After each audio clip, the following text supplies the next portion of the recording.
India गठबंधन लोकसभा चुनाव 2024 के अंदर बना था और भारतीय जनता पार्टी मोदी सरकार को रोकने की कवायद इन्होंने शुरू की थी। लोकसभा चुनाव 2024 में इनका नारा था कि संविधान बचाओ देश बचाओ, और इस नारे में कहीं ना कहीं राहुल गांधी और उनकी कंपनी को एक तरीके से इस गठबंधन को पूरा फायदा भी मिला। लोकसभा चुनाव के अंदर उत्तर प्रदेश जैसे भारतीय जनता पार्टी के गढ़ कहे जाने वाले राज्य के अंदर भी भारतीय जनता पार्टी को आधी सीटों के ऊपर ही रोक दिया था, लेकिन राहुल गांधी उस मुद्दे से भटक गए और 2025 के आते आते दिल्ली चुनाव और उसके बाद बिहार चुनाव में उन्होंने संविधान या फिर जो ये मुद्दे थे लोकतंत्र बचाने के उनको छोड़कर वोट चोरी और अन्य मामलों के अंदर वो लग गए, जिसके बाद उनकी पार्टी की जो दुर्गति हुई है वो किसी से छुपी नहीं है।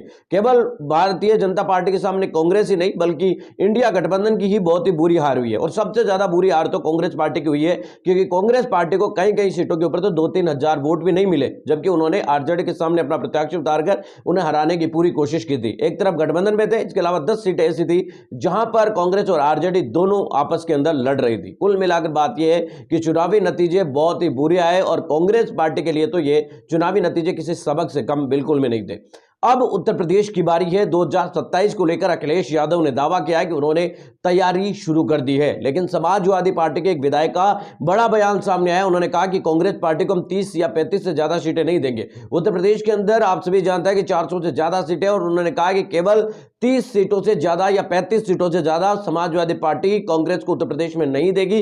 जिन जिलों के अंदर उनकी पार्टी कांग्रेस पार्टी थोड़ी बहुत मजबूत है, हम उनको वहां पर सीट देने की कोशिश करेंगे। बाकी सीटों के ऊपर खुद समाजवादी पार्टी चुनाव लड़ेगी। साथ ही उन्होंने यह भी मांग की कि इंडिया गठबंधन में अब राहुल गांधी को हटाकर अखिलेश यादव को आपको बता दें कि अध्यक्ष बनाया जाना चाहिए, क्योंकि इंडिया गठबंधन के अंदर अभी जो लीडरशिप है वो राहुल गांधी कर रहे हैं, कांग्रेस पार्टी कर रहे हैं, लेकिन समय समय पर इसे बदलने की मांग है वो उठती रही है।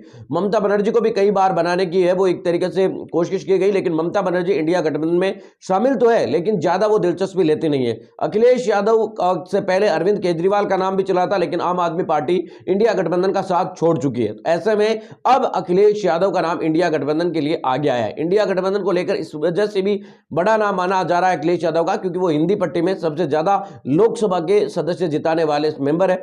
साथ ही उत्तर प्रदेश जैसे बड़े राज्य के मुख्यमंत्री भी रह चुके हैं। राहुल गांधी से आपको बता दें कि ज्यादा ताकतवर है, इसकी वजह से राहुल गांधी के सामने अखिलेश यादव अब चेहरा नजर आ रहे हैं। इंडिया गठबंधन में बिखराव होना निश्चित है और आगे आने वाले दिनों के अंदर आपको ये देखने को भी मिलेगा, लेकिन इस वक्त इंडिया गठबंधन में समाजवादी पार्टी अपनी लीडरशिप की मांग करती नजर आ रही है। अब आप ये बताइए कि क्या अखिलेश यादव को इंडिया गठबंधन में अध्यक्ष बनाने की वजह से इंडिया गठबंधन को कोई फायदा होगा, या फिर राहुल गांधी की जो करारी हार हुई है वो सिलसिला जारी रहेगा? कमेंट करके जरूर बताएं। साथ ही शेयर करना और लाइक करना ना भूलें।